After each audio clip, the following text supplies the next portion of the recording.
Dictation 90 शब्द प्रति minute 5 second बाद शुरू।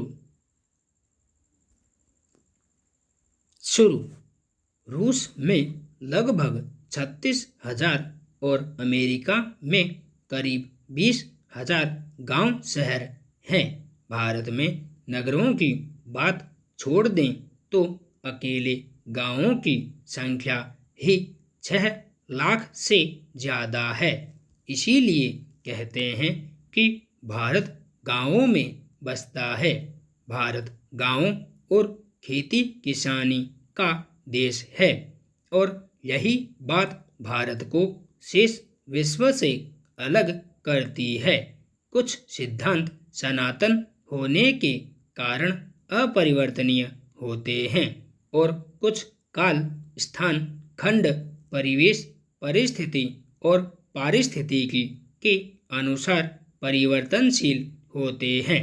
इसलिए जो सिद्धांत पूरे संसार में लागू होते हैं वे ग्राम्य संख्या और जनसंख्या घनत्व के आधार पर भारत पर भी लागू हों, यह कहना उचित नहीं होगा। जब हम भारत के आर्थिक और सामाजिक विकास की चर्चा करते हैं तो गुलाम मानसिकता के कारण तुरंत पश्चिम के विकास मॉडल की ओर ताकने लगते हैं, जिसे भारत में नेहरूवियन मॉडल कहा जाता है।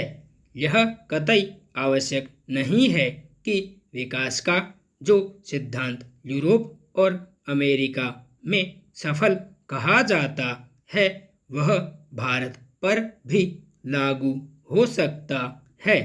हालांकि पश्चिम में अब तक भी यह चर्चा जारी है कि विकास का जो मॉडल वहां अपनाया है वह मॉडल क्या सचमुच प्रकृति के सभी अर्थों में सफल भी है या नहीं।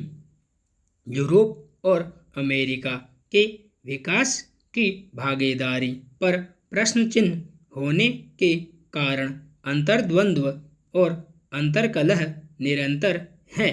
फिर भी उस मॉडल को यदि सफल मान लिया जाए तो भी यह विचारणीय है कि भारत के संदर्भ में उसकी उपादेयता है या नहीं। भारत के विकास के साथ यहाँ के 6.38 लाख गांवों की लगभग 80 करोड़ लोगों के जीवन यापन का प्रश्न जुड़ा है। यूरोप में यांत्रिकीकरण का सिद्धांत उचित जान पड़ता है। वहाँ प्रति व्यक्ति संसाधन अधिक हैं और काम करने वाले हाथ कम हैं। इसलिए मशीनों की सहायता से अधिकाधिक उत्पादन कर श्रम लागत कम रखना उनका उद्देश्य हो सकता है, किंतु पहले तो बड़े कारखानों को बढ़ावा देना और फिर श्रम लागत कम करने के लिए मशीनीकरण को श्रेयस्कर मानना भारतीयों के लिए बड़ी भूल सिद्ध हुई है। इससे बेरोजगारी बढ़ी है। पश्चिमी सोच वाली नीतियों का ही परिणाम है कि आज भारत में खेती किसानी घाटे का स्थापित सत्य हो गई है।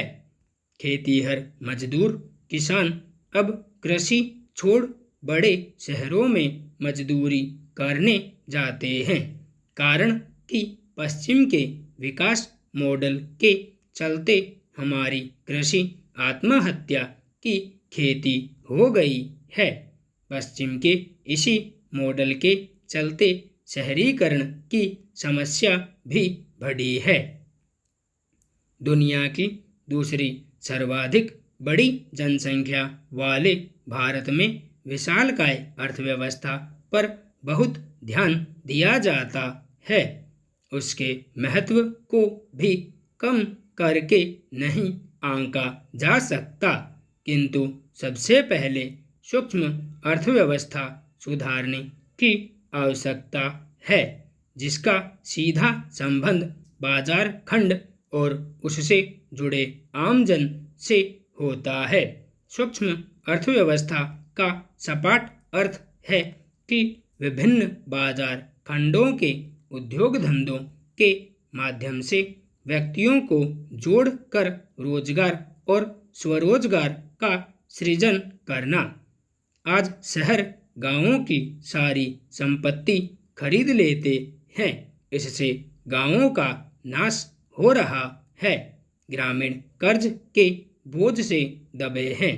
मैं जिस देहात की कल्पना करता हूँ वह देहात जड़ नहीं होगा। अंग्रेजों से पहले तक कुटीर उद्योगों के बूते भारत सोने की चिड़िया कहलाता था। तब विदेशी भारत के विकास की गौरव गाथाएं सुनकर खींचे चले आते थे। कुटीर उद्योगों पर सबसे बड़ा प्रहार अंग्रेजों के समय में ही हुआ। ईस्ट इंडिया कंपनी ने कपड़ा, चाय, यहाँ तक कि नमक जैसी चीज़ों पर अपना एकाधिकार स्थापित कर लिया था।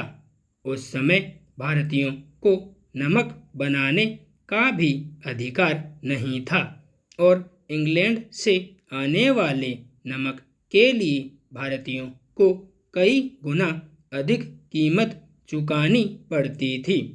तब 1930 में गांधी जी को नमक आंदोलन भी करना पड़ा था। अंग्रेज अपने हित के लिए बड़े कारखानों की संकल्पना लेकर आए, जिसमें कपड़ों की बड़ी मिलें लगाई गईं और जूतों के बड़े कारखाने लगाए गए। इससे हमारे शताब्दियों से चले आ रहे कपड़े और जूते जैसे व्यवसाय ठप हो गए। संपूर्ण विराम।